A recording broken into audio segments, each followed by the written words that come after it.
প্রিয় দর্শক শ্রোতাবৃন্দ, আসসালামু আলাইকুম রহমতুল্লাহি বরকাতুহু। আমি একটি নতুন বিষয় নিয়ে আপনাদের সাথে আলোচনা শুরু করেছিলাম। সেই বিষয়টি হলো ইসলামের সবচেয়ে বড় গুনাহ কোনটি, কোরআনের জ্ঞান না থাকা নাকি শিরক করা। প্রথম পর্বে কমন সেন্সের আলোকে আমরা জানতে পেরেছিলাম কোরআনের জ্ঞান না থাকা ইসলামের সবচেয়ে বড় গুনাহ, আর শিরকের গুনাহ হচ্ছে অতি বড় গুনাহ, সবচেয়ে বড় গুনাহ নয়। আমরা আজকে কোরআনের তথ্যের মাধ্যমে সেই ইসলামের প্রাথমিক রায়কে যাচাই করার চেষ্টা করব ইনশাআল্লাহ। যদি কোরআন যদি সেই কমন সেন্সের প্রাথমিক রায়কে যদি সমর্থন করে, তাহলে আমরা সিদ্ধান্তে পৌঁছব যে শিরক হলো অতি বড় গুনাহ, আর কোরআনের জ্ঞান না থাকা হলো সবচাইতে বড় গুনাহ। তো চলুন প্রিয় দর্শক, শুরু করা যাক তাহলে। তো কোরআনের তথ্য উপস্থাপন করার পূর্বে আমি কোরআনের জ্ঞান অর্জনের একটু নীতিমালা নিয়ে আলোচনা করব।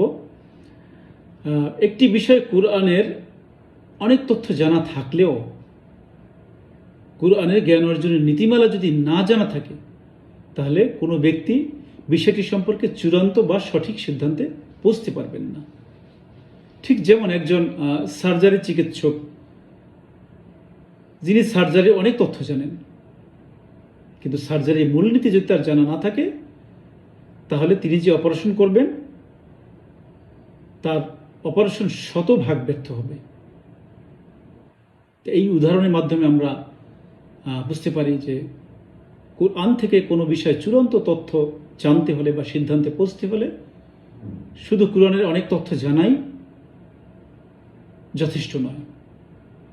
এই কোরআন থেকে জ্ঞান অর্জনের নীতিমালাটি জানতে হবে, অর্থাৎ তথ্যগুলো ব্যবহার করে কিভাবে জ্ঞান অর্জন করতে হয়, চূড়ান্ত সিদ্ধান্তে পৌঁছতে হয়, সেটির জন্য একটি নীতিমালা রয়েছে। সেই নীতিমালাটি আমাদেরকে জানতে হবে এবং সেই নীতিমালা জেনে আমাদেরকে যথাযথভাবে ব্যবহার করতে হবে। তাহলে আমরা কোরআন থেকে কোনো একটি বিষয় চূড়ান্ত সিদ্ধান্তে পৌঁছতে পারব। তো অত্যন্ত দুঃখের বিষয় হলো, কোরআনের বিভিন্ন জায়গায় কোরআনে থাকা তথ্যগুলো পর্যালোচনা করে কোনো বিষয়ে কিভাবে সঠিক সিদ্ধান্তে পৌঁছা যায় তার একটি নীতিমালা স্পষ্ট করে কোরআনে উল্লেখ রয়েছে, কিন্তু সেই নীতিমালাটি বর্তমান মুসলিম যারা আছি আমরা সবাই হারিয়ে ফেলেছি। তাই আমরা কোরআন, হাদিস এবং কমন সেন্সের আলোকে সেই কোরআনের জ্ঞান অর্জনের যে নীতিমালাটি রয়েছে, সেই নীতিমালাটি প্রথমে আপনাদের সামনে উপস্থাপন করছি আমি।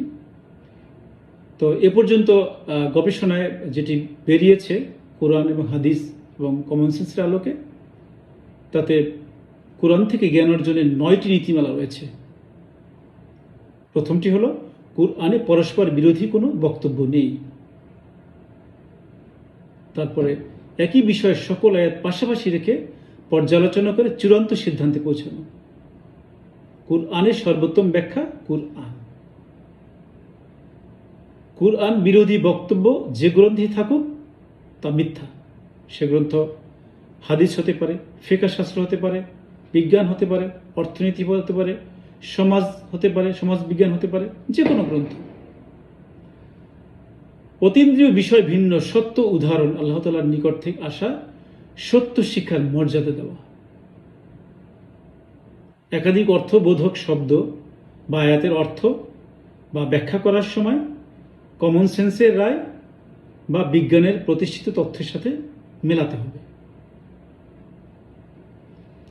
কোরআনের শিক্ষা রহিত হওয়া কোনো আয়াত নেই, অর্থাৎ কোরআনের সকল আয়াতের শিক্ষা চালু আছে মর্মে বিশ্বাস করতে হবে। যে বিষয়টি কোরআনে নেই সেটি ইসলামের কোনো মৌলিক বিষয় নয়। আর সর্বশেষটি হচ্ছে আরবি ভাষা ও ব্যাকরণের জ্ঞান। প্রিয় দর্শক, এই যে 9টি নীতিমালা আপনাদেরকে বললাম, এই 9টি নীতিমালার ভিতরে প্রথম যে 2টি, এটি অত্যন্ত গুরুত্বপূর্ণ। আর সেই প্রথম 2টি হচ্ছে, কোরআনে পরস্পর বিরোধী কোনো বক্তব্য নেই। দ্বিতীয়টি হচ্ছে একই বিষয়ের সকল আয়াত পাশাপাশি রেখে পর্যালোচনা করে চূড়ান্ত সিদ্ধান্তে পৌঁছাতে হবে। আপনারা ভালো থাকুন। আপনাদের পরবর্তী পর্বটি দেখার আমন্ত্রণ জানিয়ে আমি আমার আলোচনা আজকে এখানেই শেষ করছি। আসসালামু আলাইকুম রহমতুল্লাহি ওয়া বারাকাতুহু।